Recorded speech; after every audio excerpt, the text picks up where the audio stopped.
সত্যিকার অর্থে ভালোবাসার জন্য নির্দিষ্ট কোনো দিন বা তারিখের কোনো প্রয়োজন হয় না।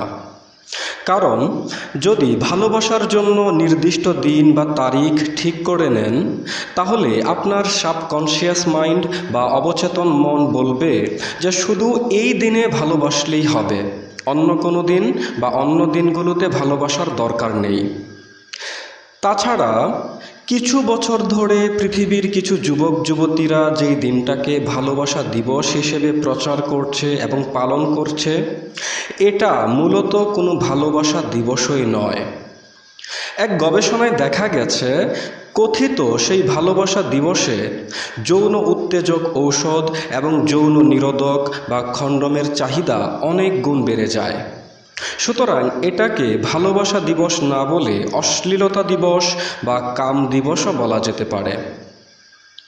নারী পুরুষের দৈহিক যে আকর্ষণ, এটা প্রেম নয়।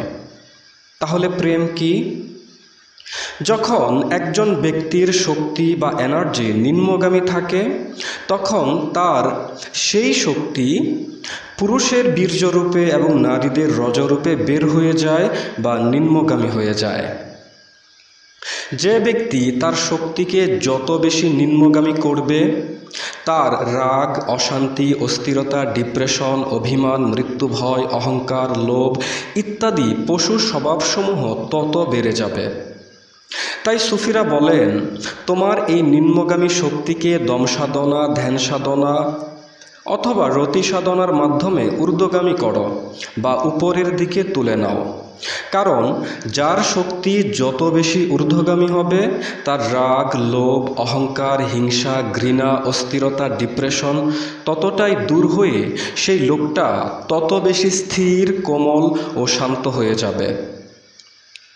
যখন আপনার শক্তি ঊর্ধ্বগামী হবে, তখন আপনার দেহ মনে চলে আসবে অনাবিল প্রশান্তি ও স্থিরতা। তখন আপনার ইচ্ছে হবে পৃথিবীর প্রতিটি মানুষকে ভালোবাসতে, প্রতিটি প্রাণীকে আদর করতে, প্রতিটি বস্তুকণাকে কোমলতায় ছুঁয়ে দিতে।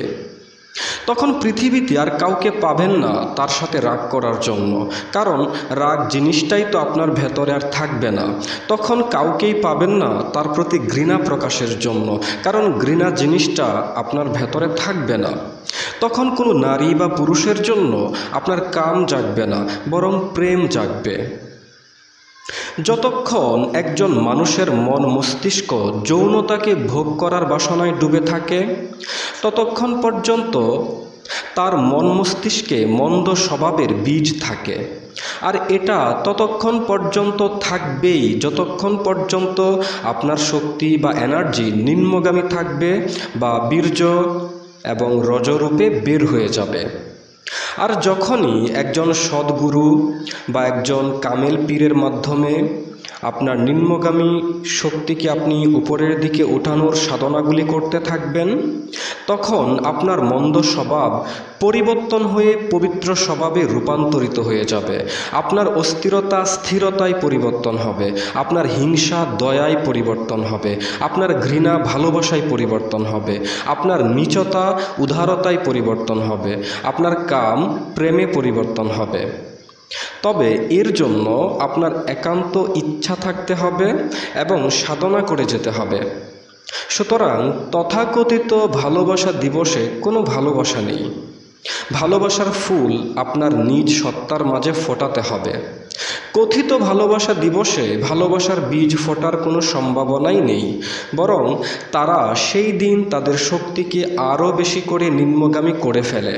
ফলে এটা তাদের জন্য উপকার না হয়ে আরও ক্ষতিকর হয়ে যায়। এখন প্রশ্ন আসবে, তাহলে বিয়ে করা কিংবা স্ত্রীর সাথে দৈহিক সম্পর্ক কি করা যাবে না? উত্তর হলো, যদি আপনি একা থাকতে পারেন তাহলে সেটা সবচেয়ে ভালো। আর এজন্যই আমরা দেখতে পাই অধিকাংশ আল্লাহর অলিগণ তারা একাকিত্ব জীবনে থেকেছেন বা একাকিত্বকে বেছে নিয়েছেন।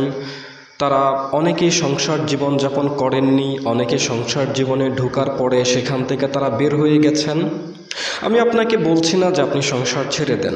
হ্যাঁ, আপনি সংসারের থেকেও আপনার শক্তিকে ঊর্ধ্বগামী করতে পারেন, যদি আপনি সঠিক মুর্শিদ পেয়ে থাকেন, তাহলে আপনার মুর্শিদের শেখানো নিয়ম অনুযায়ী আপনি যখন আপনার স্ত্রীর সঙ্গে দৈহিক সম্পর্ক করবেন, তখনও আপনার শক্তি বা এনার্জি নিম্নগামী না হয়ে বরং ঊর্ধ্বগামী হবে। আপনি আপনার শক্তিকে খরচ না করেই আপনার স্ত্রীর কাছ থেকে ফেরত আসতে পারবেন। আর জীবনের এই গুরুত্বপূর্ণ সূত্রটা যতদিন পর্যন্ত মানবজাতি ভালোভাবে বুঝতে না পারবে, ততদিন পর্যন্ত মানব সভ্যতায় প্রেমের ফুল ফুটবে না।